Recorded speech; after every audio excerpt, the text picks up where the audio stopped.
Max Verstappen cruised away from Charles Leclerc to take a dominant win in the Austrian Grand Prix sprint and claim pole position for Sunday's race, while Lewis Hamilton's comeback was dented by a first corner shunt. Cheered by a sea of orange at Red Bull's home track, Verstappen closed the door on Leclerc at the start and then sped away from his Ferrari rival comfortably to take the checker flag at the end of the 24th lap. By winning a grid-suppressing sprint, Verstappen extends his lead with a maximum 8 points and seals pole ahead of the Ferraris for Sunday's Austrian Grand Prix, which starts at 2 p.m. UK time.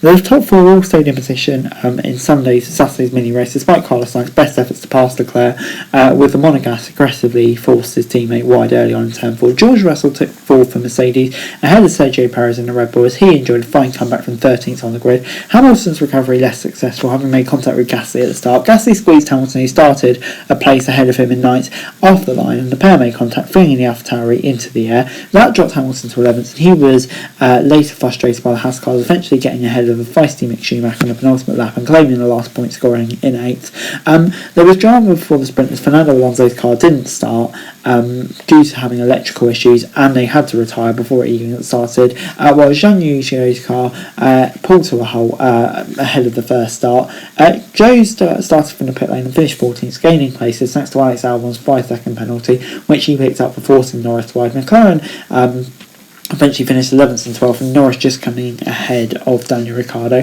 Albon also made contact on Sebastian Vettel on Saturday, forcing Vettel into the gravel, and he retired a lap or so early.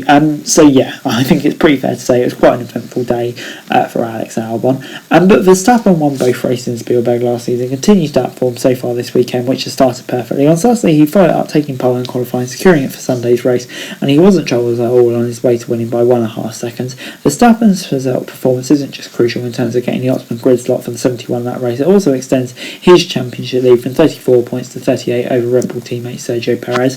Hope for Ferrari fans came in the fact that Leclerc was gaining on Verstappen massively towards the end of the sprint, although Red Bull said the Dutchman was managing the pace, while they also could and should have been closer if their drivers hadn't squabbled for position early on. Red Bull will be loving this, said Martin Brundle at the time, when Sainz felt Leclerc's defence into too far was too aggressive. The British Grand Prix winner eventually finished a distant third. Perez's form means he could also be a factor from 5th in Sunday's race, while Mercedes has some work to do to get in the fight. While Russell kept 4th, he was much slower than the 3 drivers ahead, while Hamilton will only start the Austrian Grand Prix 1 higher than he did in the sprint, making collisions at the start all the more likely. I didn't learn anything necessarily in the race except we're slower than the Haas on the straights, Hamilton said afterwards, but I've got 1 now ahead of me and not 2. We've got to wait to get the DRS train and try to reposition our car. On the Gasly collision, Hamilton said, I obviously had 2 coming around me into turn 1 and Pierre moved across me and there was nowhere I could go. Unfortunate, but I don't think I could have done anything there, he said. But before I go, let me run you through the final classification for the sprint. Now all the investigations are done. Verstappen winning, just cruising towards the end. I think he could have won by far more, but still a solid win from there. And then you got Leclerc P2, Sainz P3. Ferrari squabbling again at the end. Don't think it cost them the win, but once again, it's just not great race management, but I think they maximised the result. Russell 4th, he did a decent job to come 4th, but the Mercedes, it just didn't seem to have the pace of the top 2 teams today, which is a bit of a shame after the pace they showed yesterday. Perez in 5th, great recovery, and he'll be looking to get past Russell ASAP tomorrow, I should imagine. And then you got Ocon 6th, Magnussen 7th, both will be very happy with that. Starting ahead of Hamilton, which they probably wouldn't have hoped for. Hamilton 8th, like I say, probably disappointing, he couldn't get through to 6th, but it is what it is, really. Still tomorrow, and just a frustrating day for Schumacher. I know he missed out on points, but I think he should be happy. Definitely his best performance of the season, I would say.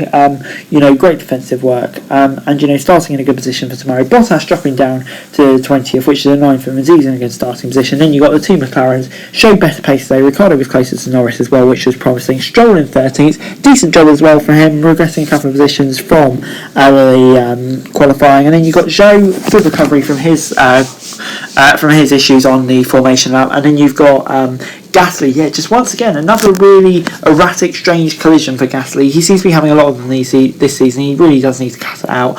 And then you got Albon and Tsunoda. I don't know what happened to Tsunoda. He just was very slow today. So it's a shame for him. And AlphaTauri just once again don't seem to have too great pace here. Albon in 16th. Just quite an erratic, crazy day for him. He'll be disappointed with that. And then you got Latifi last. He was just ever so slow. I don't know what was wrong with that. And then Vettel and Alonso, 6 world titles, starting at the back. So frustrating for Alonso and Vettel as well, I suppose, getting tagged around because he think he was ahead of Stroll. So he could have been on for a decent starting place. Anyway guys, that's it for the video. Thanks very much for watching. So like, share, subscribe, and thoughts, comments down below. Follow the description for daily F1 news and subscribe to the channel, and I'd be greatly appreciated. Thanks very much for watching. Peace!